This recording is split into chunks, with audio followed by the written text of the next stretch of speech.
Oi, pessoal do canal, tudo bem? E hoje a nossa convidada é a Kátia Varela. Tudo bem, Kátia? Tudo. E hoje o nosso assunto é o programa Minha Casa Minha Vida. O que mudou? Qual que são as novas informações? Então, o programa Minha Casa Minha Vida, ele atendia um público até de 200 mil, mais ou menos, né? E o governo ampliou isso para até 350 mil. O que ocorreu com isso, né? A população que tinha uma faixa de renda até 3.500, que não, né, que era grande, é ainda a grande maioria, não conseguia comprar imóveis acima de o valor de 300 mil. Hoje, com a junção das rendas das famílias, é possível comprar um imóvel melhor, de melhor qualidade, melhor acabamento, com mais banheiros, mais garagens, mais dormitórios, numa faixa até 350 mil. Né? E também, dependendo da família, se ela nunca pegou subsídio anteriormente, ela consegue também na planta ou, dependendo da entrega do imóvel, também está recebendo uma parte desse subsídio que o governo dá, que pode ser usado como entrada na compra desse imóvel novo. Então, por exemplo, como tu falaste, aumentou até 350 mil, né? Para quem tá olhando agora, seria a junção, marido, a esposa, enfim, fechando quantos mil reais essas duas para chegar nos 350? Aí então, entra a questão de renda igual, né? Pode ser família, esposo e esposa, mas também pode ser filhos ou amigos, né? Não precisa comprovar união estável neste caso, tá? Interessante. Então eles não, a Caixa como um todo, ela não exige a obrigatoriedade de ter um vínculo, né? Então daqui a pouco assim, eu tô só namorando, mas a gente juntou as rendas ali, 4, 5 mil. Entendendo que como o imóvel, quanto maior o valor dele, maior eu tenho que ter de salário, certo? Ou de rendimentos para poder estar comprando ele. Por quê? Porque a gente tem uma limitação de valor que não pode ser acima dele comprometido pelas famílias. Então é até 30% do valor do rendimento que a Caixa libera para que se compre esse bem. Então, uma família que ganha 3 mil, ela não vai, infelizmente, conseguir comprar um imóvel de 350 mil. O máximo que ela vai conseguir é comprar um imóvel entre 165, 180, 200 mil ali, sabe, bem apertadinho. Dando uma entrada do fundo, se ele tiver entrada, fundo de garantia, aí até consegue um valor mais expressivo. Mas se ela tem uma renda muito baixa, ela não consegue financiar um imóvel acima de 209 mil, por exemplo. Isso mesmo é interessante com subsídio, colocar, né? Que o pessoal vai olhar, nossa, agora eu posso financiar 350 mil, mas quanto que é de renda para ter os 350 mil, né? Conforme os meus rendimentos e os gastos que eu já me comprometi, por exemplo, financiamento de carro, financiamento de cartão de crédito, tudo isso conta para não conseguir uma parcela maior lá na hora de comprar o imóvel. Então, decai o valor de compra desse interessado, né? Para compra desse imóvel. Então, não adianta às vezes a pessoa dizer, não, mas eu tenho uma renda de 6 mil, mas aí eles podem comprometer 30% dela no total. E aí ele já comprometeu, sei lá, 20 ou 15% com a compra de um carro de luxo, por exemplo, né? Então, não libera mais do que isso, porque as rendas elas são compartilhadas entre bancos, né? Então não tem essa... Como é que a gente vai dizer? A não ser que o cara já tenha um carro lá dele, né? Que ele não tem nada financiado, ele consegue sim. Mas se ele já tem um financiamento, se ele já tem um financiamento, dificilmente ele vai conseguir toda essa liberação desse valor, desse recurso. Tá. E para pessoas que já utilizaram este programa, podem utilizar novamente? Não, ele só pode ser utilizado uma única vez por cada comprador, para inclusive ter direito a receber o subsídio e descontos na documentação do imóvel, que é o primeiro imóvel. Esse programa ele é exclusivo para primeiro imóvel. O cara já tem um, quer botar no negócio, quer vender, comprar outro, ele pode, não tem problema nenhum, mas ele não recebe mais subsídio do governo. Importante também ressaltar que muitas vezes o pessoal compra, eu tô vendo um imóvel, vou dar exemplo na nossa região, tá? Eu moro em Caxias, mas eu quero comprar um em Nova Petrópolis. Pode? Não pode? Não consegue, para usar o fundo de garantia. Tá? Por quê? Porque existe dentro da Caixa que você pode comprar um imóvel e usar o fundo de garantia dentro do espaço onde você habita, onde você reside, no caso.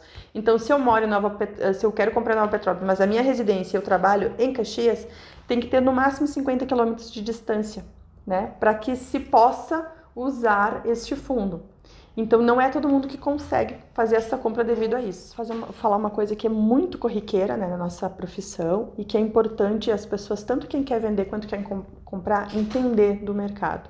O imóvel novo, ele tem a BITS, ele tem a liberação da Caixa e ele tem já, por si só, todo ele liberado para compra e venda. Porém, tem que ter um cuidado de quem se está comprando, verificar a documentação. Porque às vezes assim, eu comprei na planta, é problema? Nem sempre. Por que nem sempre? Porque às vezes, se a Caixa garante aquele imóvel, que a gente tem algumas construtoras, não vou citar nomes, né? Mas a gente tem algumas construtoras que elas são garantidoras, né? A Caixa garante todas e qualquer obra que elas forem fazer.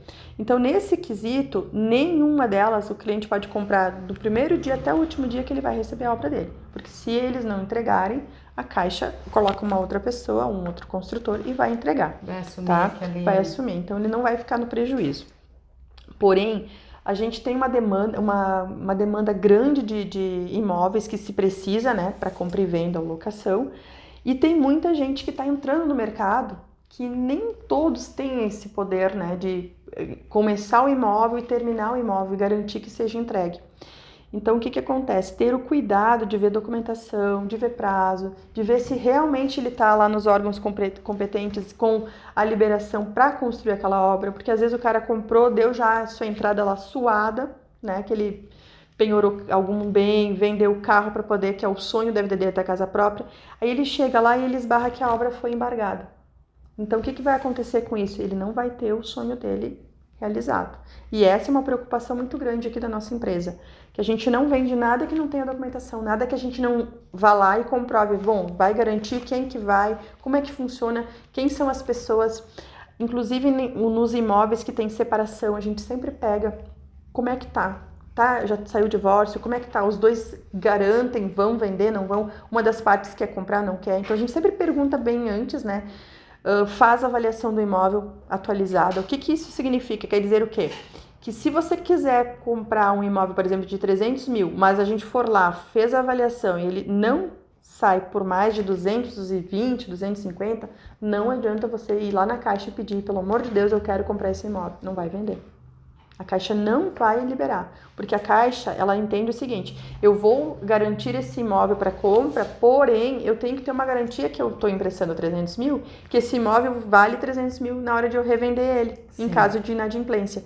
E o que acontece? Se o imóvel ele é muito superior a 300 mil, ele não vai conseguir, infelizmente. Daí, o próprio engenheiro lá, que faz os laudos, né? Ou o profissional que nós também fizemos esses laudos, vai dizer, olha, infelizmente esse aqui não está aprovado, em decorrência disso. Então, muitas vezes a pessoa tem um imóvel usado, quer vender por um valor, não quer dizer que a gente está desvalorizando, é que às vezes ele comprou por um valor muito superior na época, com taxas de juros e outros encargos, e hoje ele não consegue o mercado acompanhar esse reajuste dele. Então, a Caixa, quando ela vai liberar um imóvel usado, ela entende o quê? Eu comparo, a gente tem lá 20 e poucas mil bancos de dados, né, para olhar e ver quais os imóveis nessa região, nessa quadra, quanto que ele vale, qual é o valor do metro quadrado e outras nuances mais. Isso é importante, tu falou, começou a comentar sobre imóvel usado, né? Uhum. Esse aí também entra no programa Minha Casa Minha Vida? Entra. A diferença do imóvel usado para o imóvel novo é que o subsídio dele é reduzido, se a pessoa tem direito ela vai receber, mas é uma alíquota muito menor do que no imóvel novo ou em construção. Aí as pessoas me perguntam, mas se é 57 mil que está liberando, por que eu só consigo 200, 300 reais? Porque o imóvel é usado, o imóvel já tem alguns anos de mercado e também porque aquele imóvel, a Caixa, no caso de um imóvel antigo, ela só financia 80%, o máximo. E entra também a questão de idade de quem está comprando. Então, quanto mais jovem, mais tempo você tem para comprar, mais subsídio se você tiver o primeiro imóvel e se tiver filhos menores. Quanto mais, digamos assim, quanto mais carência você comprovar nos valores para a Caixa, mais subsídio, mais recursos ela libera. Porque ela entende que essa pessoa sim precisa ter uma residência, né? E que não tem todo o recurso. Então, ela libera até 57 mil, que é o novo valor do governo. E também se esse imóvel está em planta, porque ela entende o quê? Bom, o cara vai pagar uma prestação, mas ele ainda também tem que pagar mais um aluguel até ficar pronto o imóvel. Então, é por isso que ela libera um valor maior, tá? Entendi. Então, nestes casos, o quanto mais perto da entrega do imóvel, ou o imóvel pronto, que é no máximo 60 dias, tá liberando pela Caixa, dependendo dos trâmites, né? E se o imóvel não tem... mas aí o subsídio, nesses casos do imóvel que já está pronto, ele é bem reduzido, é muito reduzido. Ele vai ter uma alíquota um pouquinho maior quando ele é o primeiro imóvel da pessoa, ele tem filhos menores. Aí, dependendo é aqueles que fazem ali na liberação, não somos nós, né? Determinam quem que recebe e quanto recebe.